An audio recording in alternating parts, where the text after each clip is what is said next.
Apa sebenarnya keuntungan yang bisa didapatkan oleh Putri Chandrawati dengan kembali mengulang cerita ini menjadi korban dari pelecehan seksual? Dan memang nanti terus kita akan dalami apakah betul-betul terjadi hal ini. Mas Reza tadi sudah menjelaskan sampai poin kedua, saya hentikan sebelum jeda. Monggo silakan dilanjutkan. Poin ketiga ya.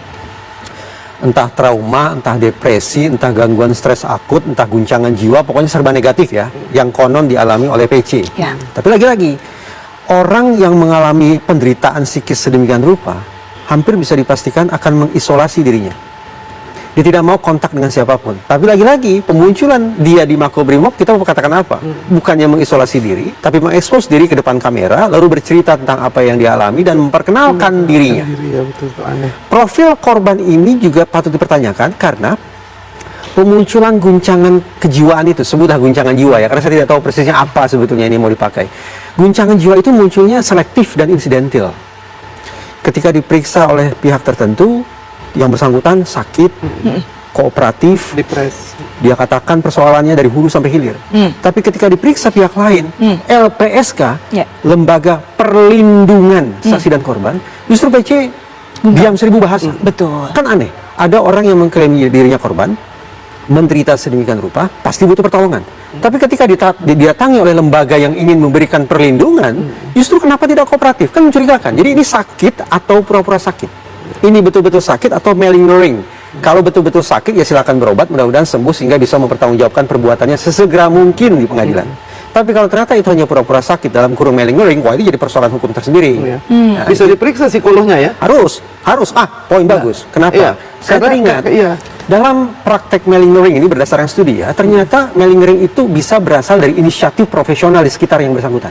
Ada pembisiknya. Ada yang menyuruh. Entah itu oknum penasihat hukum, entah dokter, entah oknum psikologinya atau psikiatrinya. Pokoknya orang-orang yang berada di sekitar yang bersangkutan itu bisa mendorong, mengkondisikan, mengedukasi, ironis ya. Jadi mengedukasi klien mereka agar mempraktekkan malingering. Betul.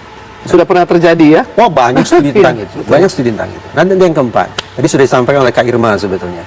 Profil PC ini sekarang justru lekat di dalam ingatan publik sebagai pendusta.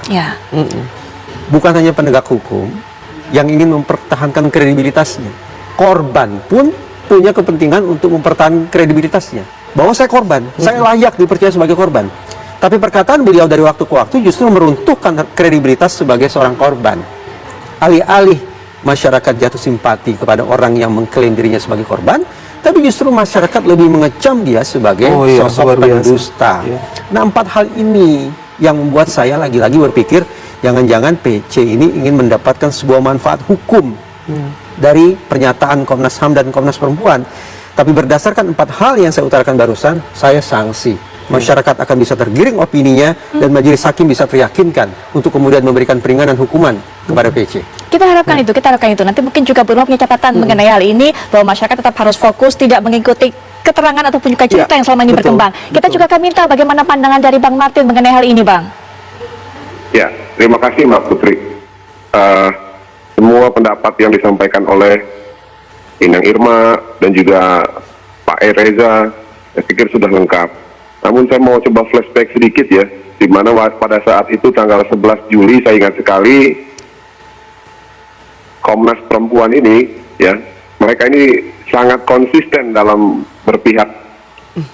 Saya ingat waktu pas tanggal 11 itu mereka mengeluarkan rilis bahwa publik harus menghargai hak-hak dari Bu PC selaku terduga ya korban kekerasan seksual.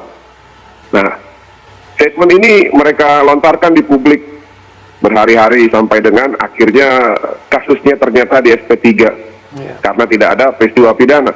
Pada saat itu ada orang yang tewas mengenaskan, ya, yang juga keluarganya itu diamputasi haknya, diintimidasi, tidak diberikan akses, HP-nya diretas, tidak memiliki pendamping. Nah, di sini saya lihat Komnas Perempuan sangat konsisten mendampingi Bu PC sampai akhirnya di SP3. Lalu singkat cerita, ketika sudah selesai, ada lagi narasi baru disampaikan lagi oleh Bu PC. Kembali lagi Komnas Perempuan konsisten lagi mendengarkan Ibu PC untuk menggaungkan lagi adanya kekerasan seksual di Magelang. Yang juga kata mereka ternyata bukan hanya kekerasan seksual, ternyata perkosaan. Gini Mbak Putri, saya pribadi ya, dalam hukum pidana memang tidak boleh menggunakan analogi secara normatif. Yang pertama, kalau istri saya diperkosa, hari itu juga ajudan saya suruh bawa si almarhum Joshua itu untuk dipolisikan di Magelang. Tangkap. Ya. Itu yang pertama, kalau saya secara normatif. Kalau secara unnormatif, sebagai laki-laki, walaupun katanya pagi-pagi saya sudah pulang ke mana? Ke Jakarta, begitu saya dengar sore, saya akan naik mobil, atau saya pesan tiket pesawat yang paling cepat, saya akan berangkat. Yang pertama saya mau pastikan, apakah benar terjadi kekerasan seksual ataupun perkosaan. Betul, karena itu bukan main-main, benar. Ya, karena orang juga harus bijak, tidak boleh hanya mendengar sepihak. Seperti di rekonstruksi itu kan hanya ngomong, kamu tega, tembak. Itu kan orang tidak beradab. Dia tidak memberikan kesempatan Joshua untuk menjelaskan. Nah, kita kembali lagi, kalau saya jadi Mbak Sambo, saya akan datang pada jam selanjutnya setelah saya tahu ada kekerasan seksual. Ini enggak. Santai-santai ya. Betul. Jadi di samping kejanggalan-kejanggalan yang sudah terkuak di publik ini, obstruction of justice, rekayasa kasus, upaya suap, ya, kejanggalan-kejanggalan yang bersifat natural dari manusia, itu juga tidak ada indikasi yang terjadi. Ya, nah inilah yang membuat saya sepakat sama Bung Reza bahwa sulit untuk meyakinkan publik itu terjadi. Karena faktanya memang tidak terjadi. Baik, Bang Martin. Demikian, Mbak Putri. Baik, Bang Martin. Jika memang terjadi pelecehan seksual di Magelang, itu memang banyak sekali kejanggalan yang terjadi. Bagaimana bisa kemudian seorang suami mengizinkan istrinya masih ada di rumah yang sama dengan pelaku dari pelecehan seksual tersebut? Itu saja hal pertama. Nanti kita akan bahas lebih lanjut mengenai hal ini, tapi setelah jeda berikut ini.